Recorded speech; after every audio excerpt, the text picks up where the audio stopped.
What is going on? Welcome to Mastermind Monday. You know how we do, 9 a.m. every Monday morning, right? Is that how we do? It's actually $1 million Mastermind Monday is what we really want $1 million manly Mastermind Monday. Yeah. Mayhem. Okay. Mayhem. With Roger mayhem that, dude. End. You got it. All right. Well, what's up, everybody? It's been a week. It's good to be back. And today we've got some really fun topics of discussion. But just as a reminder, if you've not yet subscribed and you're enjoying the content, please hit subscribe. It helps us know that you like us and you like this. So please subscribe. Ask any questions. What's up, Aaron? Ask any questions that you guys have got inside of the chat. Because yes, we do have topics already built out and thoughts that we want to go over. But it is for the collective. So if you guys have any questions, that's kind of what we want to do. That's kind of what we're here for. And yeah. So Josiah, what are we talking about today? Yeah, we've got a awesome kind of melting pot of topics today. We are going to be going over communication, failures inside of communication. We're going to be going over leadership, what it looks like as a visionary to maybe balance leadership and servant leadership, the difference between the two, and then also making decisions during times of uncertainty. And so all of our favorite topics are kind of being pulled into one, which is going to be really cool. This makes me happy. And speaking of things that make me happy, I like melting pots. Okay. Like chocolate. You have a melting pot? If I was going to be melting something in a pot. You'd like it to be melting? Well, what would you melt in a pot if you had a melting pot? This gets into a fondue. Is it savory or sweet? You get to choose. Okay. Okay, I thought chocolate chips and coffee. I think it's maybe. Kind of have you never been to one, the melting pot? Yeah, it's like a place in Greensboro. Delton. Is there one here? Yeah. No, okay. There is a melting pot here. Yeah, there is. That's what I was talking about. Yeah, I've never been there. Yeah. So that was it's good. Hey, before we get started on the show, one thing we want to do is just open up in a word of prayer. We acknowledge that we ourselves are better leaders when we're actually following somebody worthy to follow. And so we want to start out by just opening up in prayer. If you've got anything inside of your life and inside your business that you're looking for prayer, please put it in the chat. We go back through that. Our beautiful YouTube manager lets us know what's going on. But we're going to open up in prayer and then we'll get started. So Father, thank you again for another day on this planet.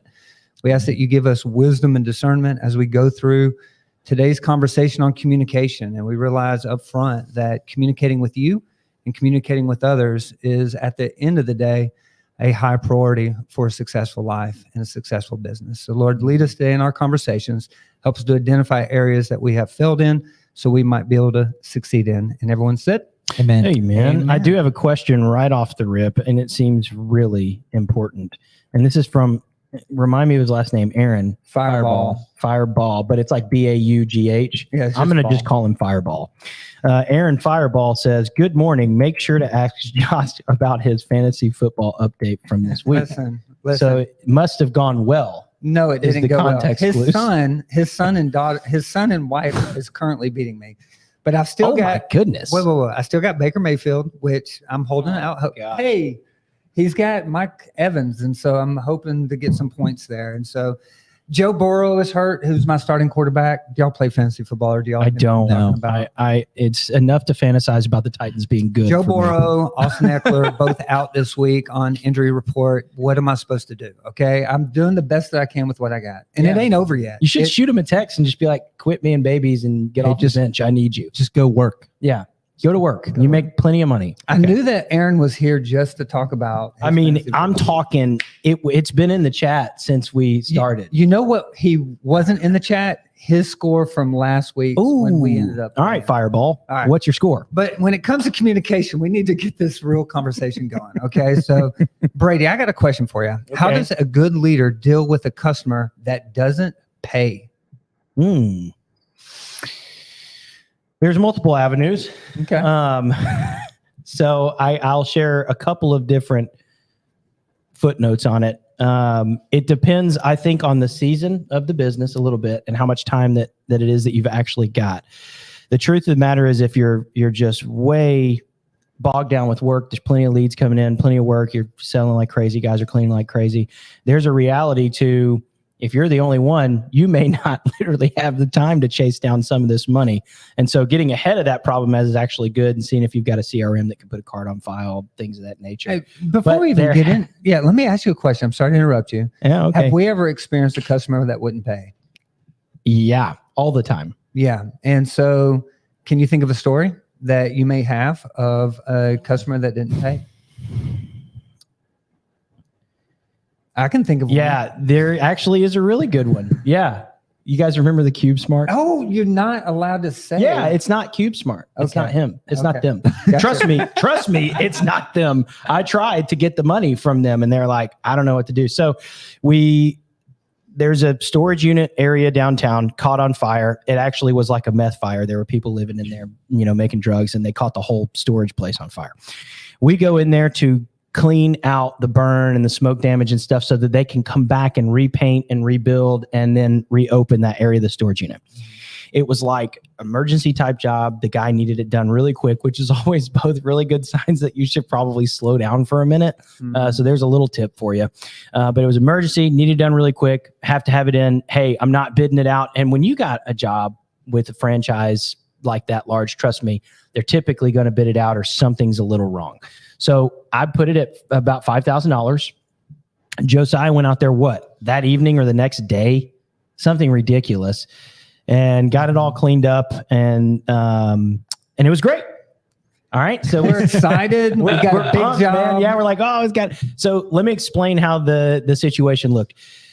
The place we were cleaning for had nothing to do with the billing of everything. There was a general contractor. There was actually 3 other people involved in this. So you've got the business, the general contractor, and a third party in between the business and the general contractor that are communicating for the general contractor. It's like a property manager? Yeah. Or what? Well, you could say the general contractor was like a property manager, and then like the management company was in between. So there's 3 other parties. Guy falls off the face of the earth, right?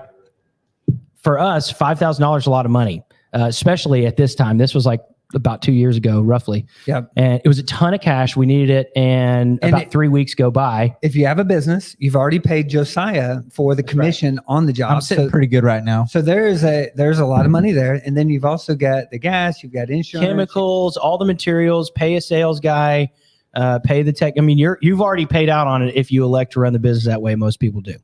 So we've paid out all those things. We're in the hole. I call the guy. He forwards me to voicemail for like 6 or 7 weeks. And I'm like, okay, the reality is I didn't get him to sign anything, downfall. I didn't communicate with the storage unit place, CubeSmart, downfall. I just can't get a hold of the guy. The long story short is after like 7 or 8 months, I eventually get to a place where look at this, view it however you may, take it or leave it as the advice. I tracked down, I don't even know if I should share this. You should share. I tracked down this guy's, I'm just going to say it. I found his home address. Don't ask me how. I'm not going to share that. How'd you do that? It was just a total G move. I'm not going to lie. I can't sent do him that. a screenshot of his own home and just said, hey, man, when you get the chance, I could really use that $5,000. All right. TMI. All right. Now, it doesn't really matter because he never responded. And I ended up calling the third party company and I just pleaded with them. I was like, look, man, this is a lot of money. He said, yeah. The guy literally came in, bid out all the work, took the money, ran. He probably never even got my text of all that stuff. And so the third party was nice enough to end up paying us when they were just in the hole. He said that there were people they owed like several $100,000 to. Now, up to this point, looking back, that was a few years ago. Were you a good leader in that situation? And looking back, what would a good leader do in that situation? I would say I was an okay leader because I felt like we were doing what we had to, man. It was a different day and age. It was like a different time. Yeah. I was like, I mean, there was pressure all over the place. We needed it. Yeah. So I did what I could. A great leader would have had everything set up front. There would have been signed paperwork. There would have been better communication from the top down. I would have hesitated a little bit when I hear it's an emergency type job and needs done tonight for a very large franchisable business. Like there are obviously red flags that now you learn and you know. And yes, a great leader would have done things a little bit more professionally. And I would have had him sign some kind of paperwork about paying, especially as there's so many people involved in the deal. So you learn a lot through experiences. And then why we're offering this show is so you can learn from our mistakes so you don't have to experience our experiences, which have been painful over the years, because we've literally closed out years with $35,000 that we ended up never seeing. So we've done work and people end up not collecting. And now, man, I looked at what is owed, and our office staff, Casey, they are doing an incredible job collecting money. They are. We've created a new system with card on file, which has kept us being able to get money that we'd end up not seeing in the past because things would get lost in transition. That's the beauty of those situations, is like, if you don't learn anything from the L, it's just an L, but the tension and the pain of losing something like that produces a result like card on file, office administrators reaching out to everybody all the time to collect money, and your outstanding invoices go from 105,000 to 27,000. And so it produces results. Mm-hmm. All right, Josiah, we got another question. A lot of times as a leader, there's a lot of decisions that you have to make. When times are uncertain, how do you make good decisions? Yeah.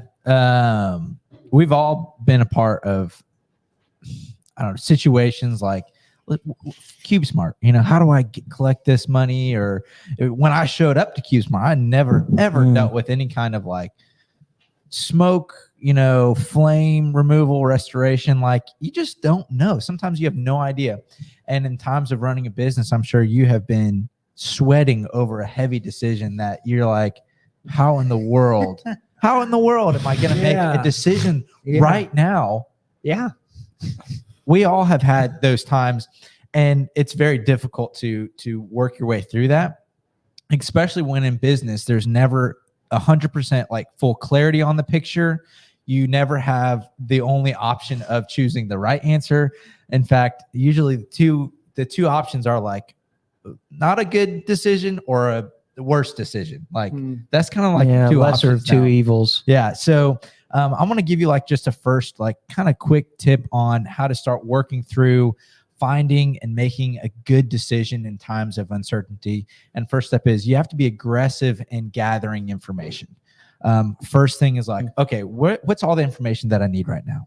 Start collecting data, start collecting numbers, because you can't really make a very clear decision, especially when you're stressed and you're emotional and you're like, your hair's on fire. Like, okay, let's put the fire out and like, let's look at the numbers. Yeah. It's almost like uncertainty carries a word along with it. And it's like without information, if you just look at uncertainty, it's like, I don't have enough content to be able to create an accurate win or to make a decision from it. So just taking the first step and being aggressive to gather what? Information. It was so good. Yeah. What's next? And well, I do want to say, like, you can easily fall into a trap that most people fall into as it relates to this step, and that's analysis paralysis. You never want to get into a place of like, you need more numbers. I need more numbers. I can't make a decision. I don't know if this is the right decision or not. Here's one thing that you can do. You can make decisive decisions, the clear decisions, but small ones. Like if you know that, okay, I don't know what the overall answer is, but I know this next step. Be aggressive in making that decision. Be very decisive and say, okay, well, let me at least start reaching out to these people. I don't know the answer to how do I get the money, but I'm gonna at least reach out to CubeSmart. Why does analysis, help me out? Analysis paralysis. Why does that even happen, and what does that mean? Can you help me understand? I think analysis paralysis is when you're looking at a situation like data or just the overall, like, how do I clean this? There's so many different variables. I don't even know where to get started. And that overwhelming way of not knowing paralyzes you from moving. I mean, it literally happens all the time. It happens all the time to me. And so being aware of that is honestly the first step. And so there's very few situations to where you can start making very clear decisions as you work your way up. And there's very few decisions that are not reversible or changeable.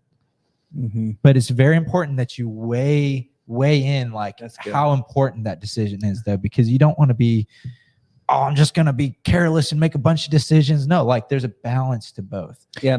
The beauty is too, if you're a problem solver, you can solve the problems that you create out of a bad decision anyways. Yeah. And it almost seems like the bigger the problem, the bigger the paralysis. For sure. You know, because I can just look back in times of my life where it's like, you know, I've got my family together, I've got a job, but there's a faith situation that just dropped to the bottom. And as a result, something inside me to the very core of who I was challenged. And when you don't know what to do, it's almost like you lose faith, you lose hope, and then you end up making some of the worst decisions that you possibly can make. And so when you're trying to make a decision, make sure you check your own heart and mind to make sure that the situation is not so big that you end up making the worst decisions. Yeah. And you know, what's interesting is, who is even the judge of saying this is a good decision or a bad decision? It's good. It's a good question. Seriously, like pretty much no one is in charge. But you dictate what is a good decision to you and what is a bad decision. And so I'm going to just give you guys some quick tips. Like I'm going to give you really quick 3, because I know you guys have a bunch of really good stuff you want to get through. But I would say, understanding that every decision you make is a casted vote for the person you're going to be in the future, or your business is going to be in the future. So knowing the values that you're chasing is important. It's important. Who do you want to be in the future? What kind of business do you want to be known as in the future? And then make decisions based off of those values and start casting votes. Yeah, so good. So one of the first questions that we used to ask ourselves is, whenever we get in a situation, we think like this: what would a wise person do? Yeah. And so by stepping back and say, what would a great person do, or what would a wise person do in this situation? It's good. Then you make those decisions. So you have to think like a wise person thinks, so you can be and do what they normally are and do. Yes, solid. So good. And if you've got notes, start taking notes down if you haven't already, because you're going to fill up this notebook real quick. Second is seek wise counsel. No one knows decisions, or no one knows situations like people who have already gone through those situations. But notice that word wise. That word wise is very important, because you can seek counsel. You can seek your old buddy Joe, down the street. He's like, oh yeah, I ran a business. I've seen this before. Just forget about those guys. No, the Bible is very specific on specifically wise. So Psalms chapter 1, it says, blessed is the man who walks not in the counsel of the wicked.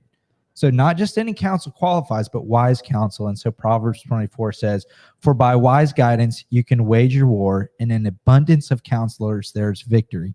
So understanding wise counsel is a valuable thing that you should start looking for immediately. Why is that not the inclination? Like for me, when I go through a tough time, I go to cookies. I'm going to chocolate chips. I am like, I don't go to the best version of myself automatically. It's almost like the opposite. Dude, comfortability. That's why. That's good. The obvious thing is it feels good not to do the hard thing you need to do. And it feels good to be in an echo chamber too. It feels good to go to your old high school buddies and who don't know anything about the problem you're trying to solve. Right. And they're like, oh yeah, that's stupid. And da. But if you go to somebody who's like, hey, you're actually going to have this conversation. You're going to have to do it in person. And that's what I would do. You're going to go, darn it. Yeah. I think you're right. But I really, it just doesn't feel like a cookie. Yeah. Right. It doesn't. Cookies taste good. So good, Josiah. Yeah. That's great. So anything on that? There's a last little bit, the more guidance you have and the more counselors you have, you can look for overlapping advice. And so if you have 4 or 5 people that have different opinions, but they're overlapping in one specific area, it might be true that what they're saying should happen. And then the last little nugget, which is a very real tool that you can actually use, which is a SWOT analysis. And SWOT, what does that mean? Well, you actually taught me this, so I think that you should actually explain what a SWOT analysis is. Okay. Because it's helped me in a lot of decision making. Yeah. So if you have a sheet of paper, go ahead and write at the very top of it how to make decisions, and then draw a line right in the middle. And then on the very edge on the left-hand side, just put SWOT for a SWOT analysis. And once you practice this, your brain actually thinks naturally like this. Yeah, that's true. And so then you write out what decision you're trying to make. And then you say, if I made this decision, these are the strengths, the weaknesses, the opportunities, and the threats of making this decision. And then on the other side, if I don't make this decision, or if I choose to go the other direction, this is the strength, this is the weakness, this is the opportunity, and these are the threats.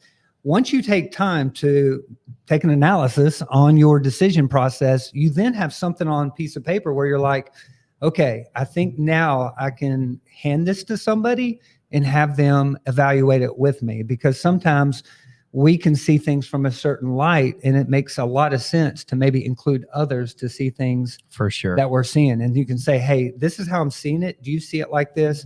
And what are your thoughts? And for me, I go to the wisest people I know. And so I go to older individuals. Is that why you never ask me any questions? That's why we're always on the phone. I look for old people that have lost loved ones. They've gone through addictions themselves. They've lost their marriages. They have experienced the reality and the pains of this life. Why would you go to somebody young to ask them questions on things they've never experienced? Right. Why not go to someone that's gone through something? And so for me, I'm reaching out to the oldest people I can find that I trust with their current wisdom, because they've experienced it For all. sure. Yeah. For sure. But that's your SWOT analysis, and you can do it on everything in life. And when you have a decision to make, just look at the strengths, the weaknesses, opportunities, and threats of making the decision or not making the decision when you have a decision. And this can be a job, this can be a relationship, this can be how to invest in a piece of property. It can have all of those nuggets, or even hiring somebody or firing somebody. You can It's just a great framework. you can do this. Good decision filter. Yep. I got a question for you. What you got? So, and this is as it relates to being a visionary, because I think sometimes visionaries, you can have some aggressive ones, man, and you can have some that really take great pride in being a visionary and like kind of lose track of any kind of focus, any kind of catapult. But as it relates to being a visionary, what is the difference between a dreamer and like a true leader? Yeah. And so we all know this. Have you ever dreamed that you were going to marry a certain girl when you were a kid? Oh, dude, if I tell you, you're going to think I'm lying, but I dreamed of marrying a brunette Jennifer. So Only because of Back to the Future. yeah. All right. Well, let me ask you this though. Was there ever a girl in class in middle school or high school that There you're you like, go. one day we're going to marry? Yeah, for sure. And so Several. you fantasize and you dream. Have you ever dreamed something that wasn't true? Every day. Right now I'm dreaming some things, and the difference between a dreamer and a leader has to do with the ability to communicate and create a clear way of going from here to there. And so we all have like dreams of like, hey, when I get older, I'm going to accomplish blank.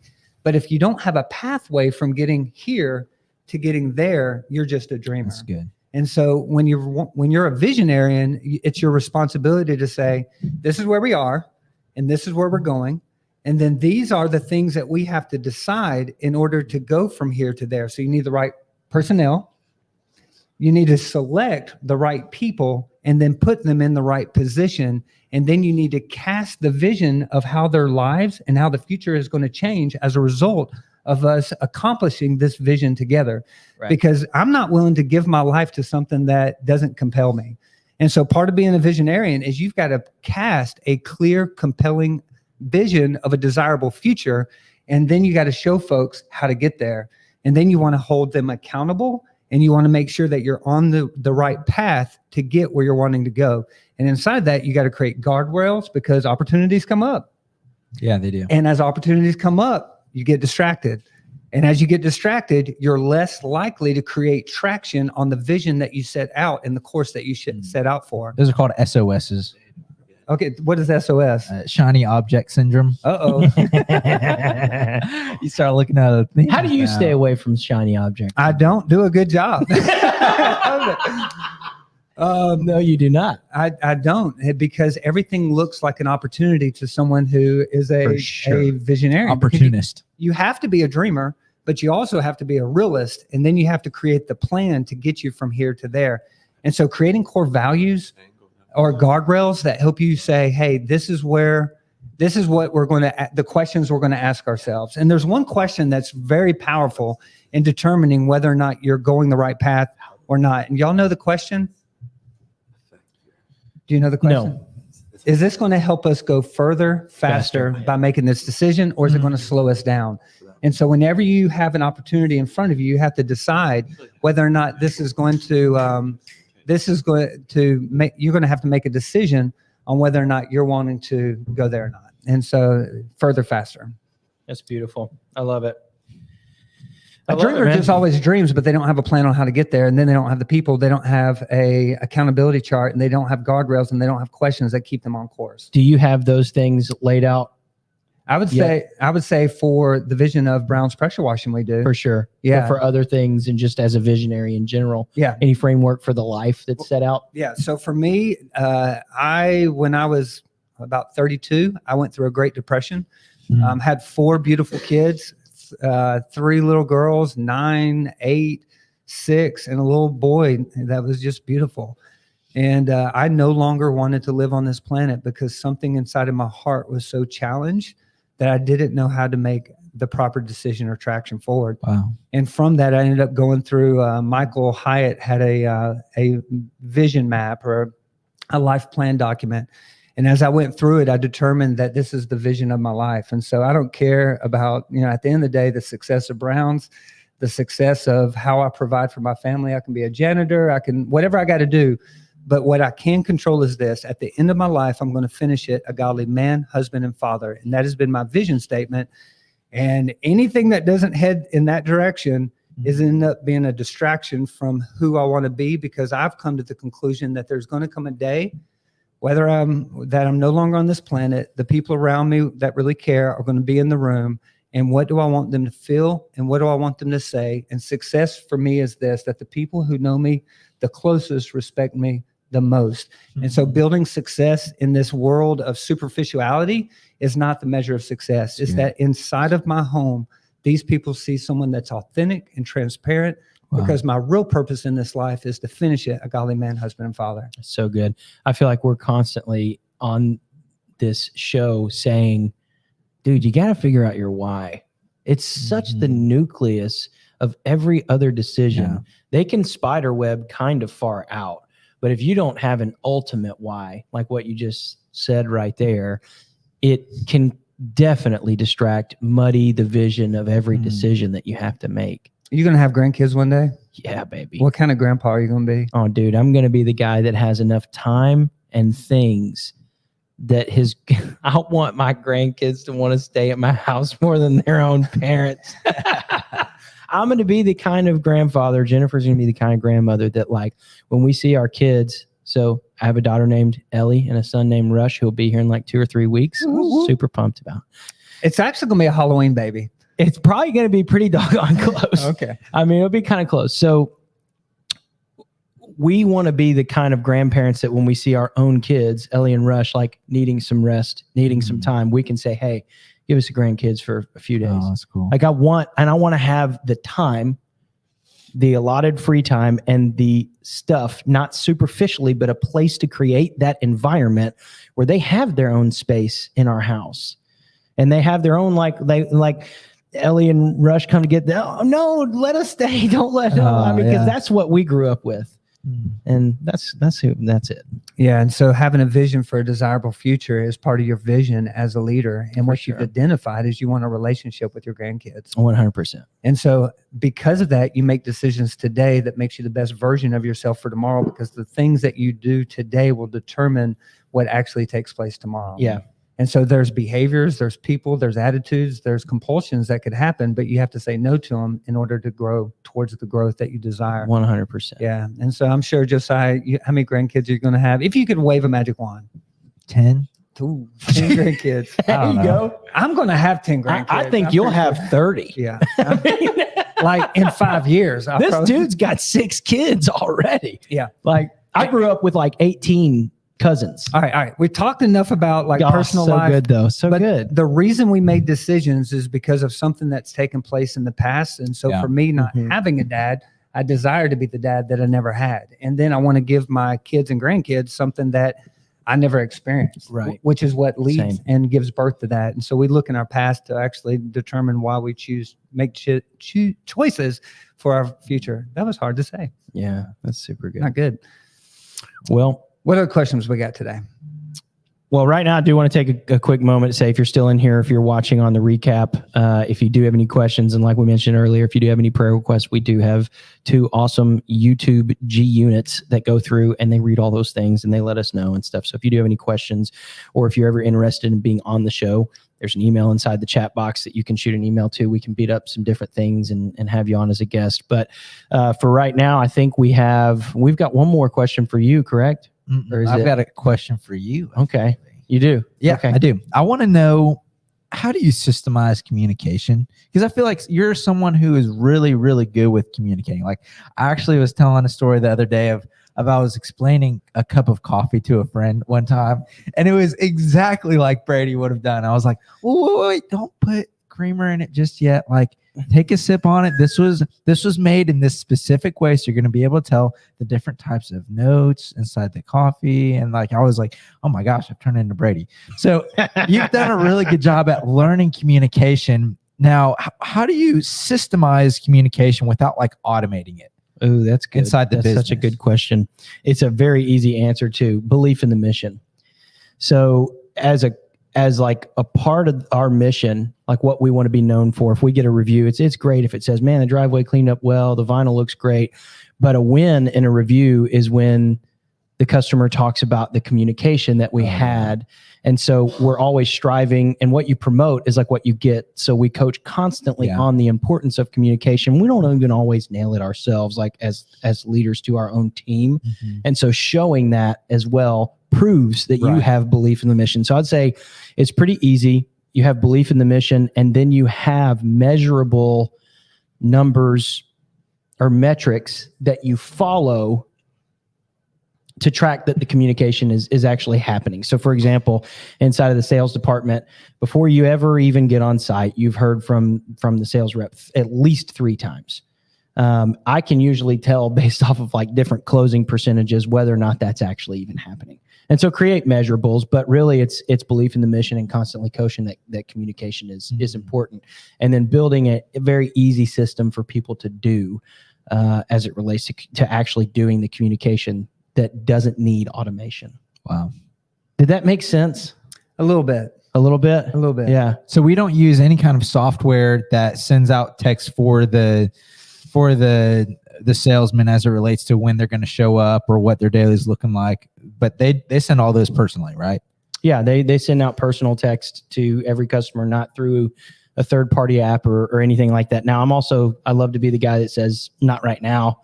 That could be a thing in the future. Maybe if you have 40, 50, 60 salespeople around the country, it might be hard to really manage that. I mean, and you could probably build a system that would do that without automation. But right now, no, it's all personalized. Wow. Yeah. I had a thought as it relates to strategy and as it relates to just making good decisions and being a leader. One of them is, what do you do when things go haywire that are inside your control? And so there's things that happen that are outside your control. And so for us, it might be Weather. could be weather. That's definitely outside of our control and how to make decisions. But there's another one that's like, when it comes to marketing, your marketing is vital in order to grow your company. Now, you can have great relationships as part of your marketing. You can have boots on the ground as part of your marketing, but you can also have paid marketing as part of your part of growing the business, right? And so for some businesses like us, we might use Facebook or Google and things like that. And let's just say that you end up getting wiped off Facebook or you get wiped off Google. What decisions you do next are going to determine whether or not you're a leader or a loser. And I like that. Hey, Are you a leader or a loser? Hey, and it's not to put anybody down, Sure. but you got to be honest. Leaders lead in the midst of chaos, and those who aren't leaders, they crumble. And you see it by how they that's super true. how they attack the hill. And so I actually heard a quote by Viktor Frankl of that your identity is who you are between your stimulus and your response. That's good. Whoa. Yeah. It's how you process information? Or, At the end of this is the argument inside of it. Your entirety identity is really found in between the stimulus and the response. This is like clinical psychologists, doctors. Now, for those people out there that may not fully understand still what you're saying, okay, what are the cues? I mean, I'm assuming it's a cue and response type scenario. I guess kind of a little bit of what it is? yeah, let's give it an so example. like, but don't punch me for Sure. your stimulus, okay? you got it. Because my response is going to reflect who I am. Well, that's good. That's actually just it. It's like the stimuli so like the stimulus, your reaction in here is who you are. That's who you are. This is the getting punched. It's what stimulates you, or Yep. a conversation, or anxiety, or whatever. Yep. Your response to that proves your identity. Yeah, Correct. and so you're not your response. So if I'm stimulated to, let's say, do a bad behavior, we'll say back in the day I was a drug dealer, pothead, high school dropout. All right, so let's say I'm stimulated by something negative that happens to me, and then my natural inclination is to smoke weed. The response is smoking weed, but who I am is how I get to my response. Right. So at the end of the day, who we are is ultimately the person that's in between the stimuli and the response. Does that make any sense whatsoever? And so we all process whatever takes place in us a certain way, and we may have multiple different thoughts on how to respond in this. And this goes into really leadership principles. And if it's okay, we've got 9 minutes. Is it okay if I just go through our servant leader principles? And this might kind of shift close us out. Definitely. Yeah. And so part of Brown's is our goal is not to just be leaders, but to be servant leaders. And so what does it mean to be a servant leader? And we have 9 principles that's kind of qualifies of what it means to be a servant leader. The first one, it's going to be all inside your mindset. It's how you show up. When I'm in a room, am I there for me or am I there for others? And that is a mindset question that you actually have to ask the question, who am I showing up for? If you're showing up for yourself, you're not really a servant leader. You're a selfish leader because you're looking to see what you can get out of the situation versus what you can deposit into the situation. And we look at Jesus as being the greatest example of a servant leader. When you look him showing up in a room, he ended up, taking off his outer robe. He grabbed a basin. He ended up washing his disciples' feet. He got it from the table and he said, "Do you understand what I've done for you today?" And his disciples are standing there looking at him. And he said, "If your Lord and Master has washed your feet, you go and wash each other's feet." And so the greatest leader is the person that washes the other person's foot, not getting their foot washed. I feel like that's the difference between being a leader that wants to be foot washed and then the leader that wants to go and wash people's feet. And so the goal is to say, how do I die to self? Because we all desire to have our feet washed versus wash someone else's feet. But in reality, it's like you learn this by every child you have. Every kid you have, you're going to have to learn to die. Your video games, your inclination to watch Sports Center, your desire to do things, every single child requires a death because now you're not living for those things. You're living for a greater thing.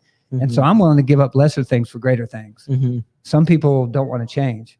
And that is the difference between decision learning and behavioral learning. Have we talked about this before? A little bit. Many people are what I just said the word. Decision learning and behavioral learning. Discovery learners. Discovery learning. And so they discover a truth and they're like, oh, that's good. But they never experience it by the behavior change. And so most people go their whole lives learning all kinds of cool nuggets, but they never apply the nuggets to their life. And so it's one thing to discover. It's another thing to behave. All right. So the first one is this 9 principles. I'm going to go just real quick through the list because we don't have all day. Number 1 is your mindset. Who are you showing up for where you're at? Are you looking for your feet to be washed or are you trying to wash the feet around you? Number 2 is you got to build trust. And so that is the biggest beginning statement of how do I build trust among the team? And it really does come down to serving them, depositing in them, investing inside of them. Number 3, you've got to live out your core values. You can't tell others to do what you yourself don't do. That would make you a hypocrite. A hypocrite, which is a wearer of masks. That's kind of the Greek word there is a a pretender. It's someone who puts a mask on so other people can think of them to be whoever they desire for them to be thought of, versus someone who takes the mask off and ends up learning to live out a core valued lifestyle. And so you got to know what your core values are, and you got to remind yourself, because it's so easy to forget what your values are. And at some point, I think you'll share the framework for deciding what your core values are, because I think you're working on a pretty good framework of how to figure that out to help people understand how to get to their core values. Because it's easy to say that like breeze by it, but they need to have applicable things. Yeah, I don't think you can really live life to its fullest if you haven't discovered who you desire to be. And once you desire to be, you got to respond to those be values and who you desire to be. Yeah, that's good. The next principle is going to be the Albert Einstein quote. Really, it says, what's the question that Albert Einstein? Can you do it in his voice for us? Oh, well, actually, are you good at using a Albert Einstein? What does he sound like anyway? I don't know. That's not it. No. He seems like he would be like kind of angry or irritated all the time because he's just always working on something. Just say it like a genius. Okay. Is this the question here? No, this is it. Do we live in a friendly universe or a hostile universe? This really, Perspective. this really gets to the level of whether or not you see the world as friendly or you see it as hostile. And so, question for you, Brady: do we live in a friendly or hostile environment? Definitely friendly. Okay. Do we live in a friendly or hostile environment? Friendly. Depends on, if you're watching news or not, but yeah, friendly. Yeah. The way that we answer that question really reflects who we are and how we think. And so we have to switch the way that we process information to being able to say, I have a positive mindset versus a negative mindset. And so part of being a servant leader is being able to reframe things from a negative mindset to a positive mindset, because we've all been around people that are Debbie Downers. Yeah, you don't want to be around those guys. I mean, you say a good story and then they tell you why it's not a good story. And if you're going to be a servant value, you cannot add value to people if you end up taking away the value that they share and seeing life in the way. That's good. Principle number 6 is add value to others. And so whenever you show up somewhere, you're looking to say, what do I know? What's part of my story that I can deposit inside the person in front of me? And I think for Christians, it's learning how to share your testimony. Because for me, it's like, just how do I give hope to someone that doesn't have hope? How do I end up giving whatever goods or whatever beliefs and depositing it inside of others? It means we're adding value to others. And so that's principle number 6. Principle number 7, and this is hard for me, man. This is one of my most challenging ones. Have you ever gone into a room and there's lots of people there that you don't know? You want to sit in the very back of the room? I do. I want to hide. I don't know. Sometimes. It depends on the room. Last night there was over 2,000 men at this Long Hollow event called Better Man. I didn't necessarily want to be the life of the party. I wanted to sit on the edges and just watch what's going on. Because maybe insecurities, maybe lack of comfort, but a leader has to show courage, which is the 7th principle, is that you have to live out courage. And so leaders don't have permission or the, what's a good word for this? I've been trying to they don't have the privilege, they don't have the rights, they forfeited the rights to be a passive leader. Yeah. You have to be a leader with courage. And so when you show up, you show courage by speaking up, by shouting, by being a participant. You can't influence if you're not leading. And if you're a servant leader, you're using your influence, and it requires us to exhibit courage. Principle number 8 is you have to increase your influence. You don't just get there and stop. You got to continue to give others. You have to constantly mentor, give what you have. Have you ever met someone that they have the ability to deposit inside of others, but they don't take the time? Oh, for sure. And so wherever you're at, it's frustrating. You've got to increase your influence, because I don't believe that God gives us something that we're not willing to give to others. And so if you want to stop your servant leadership, stop sharing what you have with others. Yeah. If you want to increase your influence, you never stop. So my theology of work is this: until I'm dead, which might be young, but until I'm dead, I always want to work. I'm not looking for retirement. I'm not looking for a bank account number. I'm looking to impact others with my life, with my influence. And so how do I do that until I'm no longer on this planet? I don't want to retire. I want to impact. You want to constantly increase your influence. Principle number 9, and this is juicy: you never stop growing. For some reason, we get into this idea that once we reach a certain level or once we hit certain knowledge point, that we've learned enough. Yeah. But you never stop growing. And this is the principle of a servant leader. You can't grow what's not dead. Everything that dies has the ability to grow. When you throw something in the dirt, it's got to die in order to experience life. And same thing with our habits and our lifestyle as a learner, as a leader, is that I have to learn to apply what I'm learning. And learning requires me to kill something that was there before so I can apply something that's never been there before. And so you never stop growing. Yeah. And so I believe that it's a lifestyle of dying that you might have the ability to grow, because you never get to a point and be like, I've won Jennifer. Right. I no longer have to. It's a daily decision too. And then there's more of you that you realize, man, I got to crush this thing too, man. Yeah. It's refining. It's almost like taking this beautiful object and saying the rest of my life, I'm going to allow God to chisel on it. And whatever he said, whatever he wants to chisel off, he gets. Yeah. I'm not holding anything back. He gets it all. But until we learn to die, we can't really experience life. And that is a growth mindset. Wow. So that is all we have for today as it relates to the 9 principles of a servant leader, as it comes to being a visionary, as it comes to making decisions that are difficult in uncertain times. And so y'all want to sign us off? Yeah, guys, thanks so much for being here again. If you're watching on the tape, if this time works well for you, we would encourage you to show up live as well. Yeah, tape, man. I say it all the time, saying same videotape, Ellie, or something. It's like nobody videotapes anything anymore. Anyways, thank you guys so much for being here. If you're not yet subscribed, please subscribe and shoot us a message if you'd like to be on the show at some point. And until next week, next Monday morning at 9 a.m. Central Standard Time, we'll see you then. Peace.